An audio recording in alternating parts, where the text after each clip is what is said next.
ಮೊದಲನೇದಾಗಿ ನಿನ್ನೆ ನಮ್ಮ ಜಿಲ್ಲೆಯ MLC ಆದಂಥ ರಾಜೇಂದ್ರ ಅವರು ಕುಣಿಗಲ್ ತಾಲೂಕು ಬೆದರಿಕೆ ಹಾಕಿದ್ದಾರೆ ನಮ್ಮ ಮಾತನ್ನು ಕೇಳ್ಪಟ್ಟೆ. ನಿಮ್ಮ ಮಾಧ್ಯಮದಲ್ಲಿ ಪ್ರಸಾರ ಮಾಡಿರೋಂಥದ್ದು ನೋಡಿದೆ. ನಾನು ಆ ವಿಚಾರದಲ್ಲಿ ಒಂದು ಮಾತನ್ನು ಹೇಳಲಿಕ್ಕೆ ಇಚ್ಛೆ ಪಡ್ತೇನೆ. ನಾನೊಬ್ಬ ಕುಣಿಗಲ್ ತಾಲೂಕಿನ ಸಾಮಾನ್ಯ ಕುಟುಂಬದ ಡಾಕ್ಟರ್ ದೊಡ್ಡಯ್ಯನವ್ರ ಮಗ. ನಾನು ಯಾವ ಮಂತ್ರಿ ಮಗನೂ ಅಲ್ಲ. ನನ್ನ ಹತ್ರ ಬೆದರಿಕೆ ಹಾಕೋ ಗುಣನೂ ಇಲ್ಲ. ಅವೆಲ್ಲ ಭಾಳಷ್ಟು ಸಂಸ್ಕೃತಿಲಿ ಬಂದಿರೋಂಥದ್ದು.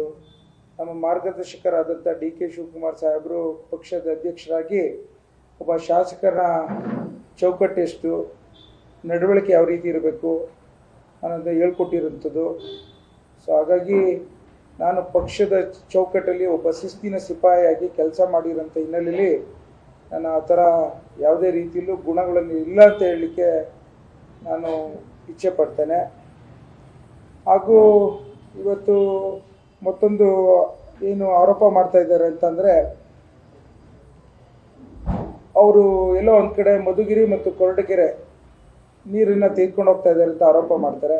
ಮತ್ತೊಮ್ಮೆ ನಾನು ನನ್ನ ರಾಜ್ಯ ಮತ್ತು ನನ್ನ ಜಿಲ್ಲೆ ಮತ್ತು ನನ್ನ ತಾಲೂಕಿನ ಜನಕ್ಕೆ ನಾನು ಅವ್ರ ಮುಂದೆ ನಾನು ಹೇಳಬೇಕಾಗಿದೆ. ನಾನು 2ನೇ ಬಾರಿ ಶಾಸಕನಾಗಿ, ಇವತ್ತು ನಾನು ತುಮಕೂರು ಜಿಲ್ಲೆಯ ಮಗನಾಗಿ, ನಮ್ಮ ತುಮಕೂರಿನ ಪ್ರತಿಯೊಂದು ತಾಲೂಕಿಗೂ ನೀರಿನ ಪ್ರಮಾಣ, ಕುಡಿಯೋ ನೀರಿಂದ ಹಿಡಿದು ನಮ್ಮ ರೈತರಿಗೆ ಕೊಡಿಸೋಂಥ ಹಕ್ಕಿನ ನೀರನ್ನು ಕೊಡಿಸ್ಬೇಕು ಅಂತ ಅವತ್ತಿಂದನೂ ಹೋರಾಟ ಮಾಡ್ಕೊಂಡು ಬಂದಿದ್ದೇನೆ.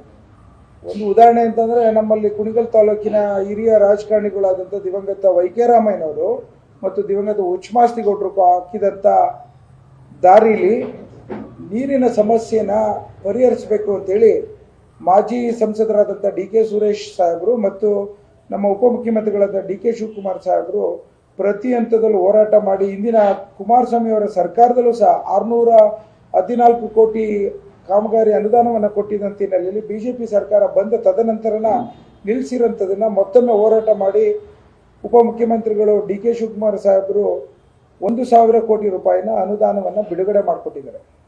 ಇದು ಒಂದಿನದ ಸಮಸ್ಯೆ ಅಲ್ಲ, ಸುಮಾರು 25 ವರ್ಷದ ಸಮಸ್ಯೆ. ನಮ್ಮ ಕುಣಿಗಲ್ ತಾಲೂಕಿಗೆ ಶೇಕಡವಾರು 90ರಷ್ಟು ನೀರೇ ಹರಿದಿಲ್ಲ. ಅದನ್ನು ಪ್ರತಿ ಹಂತದಲ್ಲೂ ಯಾವ ಸಣ್ಣ ತಳಹಂತದ ಸಭೆಗಳಿಂದ ಹಿಡಿದು ವಿಧಾನಸೌಧವರೆಗೂ ತೆಗೆದುಕೊಂಡೋಗಿ ಇವತ್ತು ಆ ಕಾಮಗಾರಿನ ಜಾರಿ ಮಾಡಿಕೊಟ್ಟಿರೋಂಥದ್ದು ಕ್ಯಾಬಿನೆಟಲ್ಲಿ ಆಗಿರುತ್ತದೆ, ಎಲ್ಲ ಸಚಿವರು ಇರುತ್ತದೆ. ಸೊ ಹಾಗಾಗಿ ನಮಗೇನು ಬೇಕು, ಕುಣಿಗಲ್ ತಾಲೂಕಿನ ರೈತರ ಹಿತವನ್ನು ಕಾಪಾಡುವಂಥ ಕೆಲಸ ನಾನು ಮಾಡ್ತಾ ಇದ್ದೇನೆ. ತುಮಕೂರು ಜಿಲ್ಲೆಗೆ ಇವತ್ತು ಹಾಸನಿಂದ ನೀರು 24 TMC ನೀರು ಬರಬೇಕು. ಅದಕ್ಕೆ ನಾವೆಲ್ಲ ಒಟ್ಟಾಗಿ ಹೋರಾಟ ಮಾಡಬೇಕು. ಅವ್ರು ಯಾರು ಕೈ ಜೋಡಿಸಲಿಲ್ಲ ಅಂದರೆ ನಾನಂತೂ ಆ ಹೋರಾಟದಲ್ಲಿ ಜಿಲ್ಲೆಯ ರೈತರ ಹಿತವನ್ನು ಕಾಪಾಡುವಂಥದ್ದು ನನ್ನ ಪ್ರಥಮ ಡ್ಯೂಟಿ. ಹಾಗೆಯೇ ನಾನು ಹುಟ್ಟೂರಾದಂಥ ನನ್ನ ತಾಲೂಕಿನ ರೈತರಿಗೆ ನ್ಯಾಯ ಒದಗಿಸೋದಂಥ ಹೋರಾಟ ಮನೋಭಾವದಲ್ಲಿ ನಡೀತಾ ಇದ್ದಾರೆ. ಸೊ ಹಾಗಾಗಿ ಅವ್ರಿಗೆ ರಾಜೇಂದ್ರ ಅವ್ರಿಗೆ ಇವತ್ತು ಒಂದು ವಿಚಾರದಲ್ಲಿ ಅವರು ಎಲ್ಲೋ ಒಂದು ಕಡೆ ಅದ್ರ ಬಗ್ಗೆ ತಿಳುವಳಿಕೆ ನಾನು ಹೇಳೋಷ್ಟು ದೊಡ್ಡನಲ್ಲ. ಅವ್ರ ಕುಟುಂಬಕ್ಕೆ ಇವತ್ತು ರಾಜಣ್ಣವ್ರ ಬಗ್ಗೆ ಅಪಾರವಾದ ಗೌರವ ಇದೆ. ಅವರು ಸಹ ಭಾಳಷ್ಟು ಹಿರಿಯ ರಾಜಕಾರಣಿಗಳು. ಹೌದು, ಸದನದಲ್ಲಿ ನಾನು ಪ್ರಸ್ತಾಪ ಮಾಡಿದೆ, ನನ್ನ ತಾಲೂಕಿಗೆ ರೈತರಿಗೆ ಏನು ಸಾಲದ ಒಂದು ಶಕ್ತಿ ಕೊಡಬೇಕು ಅಂತ ಅವ್ರ ಹತ್ರ ನಿರೀಕ್ಷೆ ಪಡ್ತೀನಿ. ನನ್ನ ಸಚಿವರವರು ನನ್ನ ತಾಲೂಕಿನ ರೈತರಿಗೆ ಸಾಲವನ್ನು ಕೊಡಿಸೋಂಥದ್ದನ್ನು ಅಪೇಕ್ಷೆ ಪಡೋದು ತಪ್ಪ? ಯಾವ ಕಾರಣಕ್ಕೋಸ್ಕರ ಪ್ರತಿಯೊಂದು ಹಂತದಲ್ಲೂ ಈ ರೀತಿಯ ಹೇಳಿಕೆಗಳು ಕೊಡ್ತಾರೆ ನನಗೆ ಗೊತ್ತಾಗ್ತಿಲ್ಲ. ನಾನು ಯಾವುದೇ ಕಾರಣಕ್ಕೂ ಎಷ್ಟೇ ಪ್ರವೋಕ್ ಮಾಡಿದ್ರು ನಾನು ಕಾಂಗ್ರೆಸ್ಸಿನ ಶಿಸ್ತಿನ ಸಿಪಾಯಿಯಾಗಿ ಕೆಲಸ ಮಾಡ್ತೇನೆ. ನನ್ನ ಪಕ್ಷಕ್ಕೆ ನಾನು ಮುಜುಗರ ತರೋದಿಲ್ಲ. ನಾನು ನನ್ನ ವಿಚಾರದಲ್ಲಿ ಏನೇ ಇದ್ರೂ ಇವತ್ತು ನಿಷ್ಠೆಯಾಗಿ ಕೆಲಸ ಮಾಡಬೇಕು ಅಂತ ಏನು ನಮ್ಮ ಅಧ್ಯಕ್ಷ ಹೇಳಿದ್ದಾರೆ ಅದನ್ನು ಪಾಲಿಸ್ಕೊಂಡು, ಜನರ ಸಮಸ್ಯೆ ಹಲವಾರಿದೆ ರೀ. ಇವತ್ತು ನಮ್ಮನ್ನು ಅವರ ಸಮಸ್ಯೆಗಳನ್ನು ಆಲಿಸ್ಬೇಕು ಅನ್ನೋದನ್ನು ನಿರೀಕ್ಷೆ ಪಡ್ತಾರೆ. ಬೆಳಗ್ಗೆಯಿಂದ ಪಾಪ ಜನರು ಬಂದಿದ್ದಾರೆ, ಬಡವರು, ಅವ್ರ ಬಗ್ಗೆ ಆಲೋಚನೆ ಮಾಡೋಣ. ಅದು ಬಿಟ್ಟು ಈ ರೀತಿಯ ಹೇಳಿಕೆಗಳನ್ನು ಮಾಧ್ಯಮದ ಮೂಲಕ ಕೊಟ್ಟು ಜನರನ್ನ, ನಮ್ಮ ಪಕ್ಷದ ಕಾರ್ಯಕರ್ತರುಗಳೆಲ್ಲ ಭಾಳಷ್ಟು ನಿರೀಕ್ಷೆ ಪಡ್ತಾ ಇದ್ದಾರೆ. ಇಲ್ಲಪ್ಪ, ಕಾಂಗ್ರೆಸ್ ಪಕ್ಷ ಭಾಳಷ್ಟು ನಂತರ 140 ಸದಸ್ಯರು ಇದ್ದಾರೆ. ಅಧ್ಯಕ್ಷರು DK ಶಿವಕುಮಾರ್ ಸಾಹೇಬ್ರಂತ ಬಲವಾಗಿ ನಡೆಸ್ತಾ ಇದ್ದಾರೆ.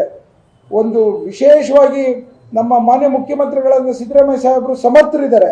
ಈ ಥರ ಸಮಸ್ಯೆಗಳನ್ನೆಲ್ಲ ನಿವಾರಿಸ್ತಾರೆ ಅನ್ನೋದು ಕಾರ್ಯಕರ್ತರಲ್ಲಿ, ಜನಸಾಮಾನ್ಯರಲ್ಲಿ ನಿರೀಕ್ಷೆ ಇದೆ. ಸೊ ಅದನ್ನು ಅಸತ್ಯ ಮಾಡಿಕೊಡ್ದು ನಾವೆಲ್ಲ ಸೇರಿ ಈ ಒಂದು ಸರ್ಕಾರ ನಮ್ಮ ಕರ್ನಾಟಕ ರಾಜ್ಯನ ಅಭ್ಯುದಯ ರೀತಿಯಲ್ಲಿ ಸುಭದ್ರವಾಗಿ ತೆಗೆದುಕೊಂಡು ಹೋಗುವಂಥ ಜವಾಬ್ದಾರಿ ನಮ್ಮ ಮೇಲೆ ಇರೋದ್ರಿಂದ ನಾನು ಮತ್ತೊಮ್ಮೆ ನಮ್ಮ ಎಲ್ಲ ಸದಸ್ಯಗಳನ್ನ, ಸಚಿವರನ್ನ ನಾನು ಕೇಳ್ಕೊಳ್ಳೋಂಥದ್ದು, ನಾವೆಲ್ಲ ಬೀದಿಯಲ್ಲಿ ಮಾತಾಡೋದಕ್ಕಿಂತ ಒಂದು ಚೌಕಟ್ಟಿನಲ್ಲಿ ಪಾರ್ಟಿಯ ಫೋರಮ್ಗಳಲ್ಲಿ ಏನೇ ಸಮಸ್ಯೆಗಳು, ಭಿನ್ನಾಭಿಪ್ರಾಯ ಇದ್ದರೂ ಮಾತಾಡಲಿಕ್ಕೆ ಅವಕಾಶ ಇದೆ ಅನ್ನೋದನ್ನು ನಾನು ಅವ್ರನ್ನ ಕೈ ಮುಗಿದು ಕೇಳ್ಕೊತೇನೆ. ನಾವು ಜನಸಾಮಾನ್ಯರು ಕಟ್ಟ ಕಡೆ ಒಬ್ಬ ಸಾರ್ವಜನಿಕ ಬಂಧುಗಳ ಸಮಸ್ಯೆನ ಆಲಿಸಿ ಅವ್ರಿಗೆ ಸ್ಪಂದಿಸುವಂಥ ಸುಭದ್ರವಾದಂಥ ಒಳ್ಳೆ ಹೆಸರು ಬರುವಂಥ ಕಾಂಗ್ರೆಸ್ ಪಾರ್ಟಿ ಆಗಬೇಕು ಅನ್ನೋದನ್ನು ನಿರೀಕ್ಷೆ ಪಡ್ತೇನೆ ನಾನು.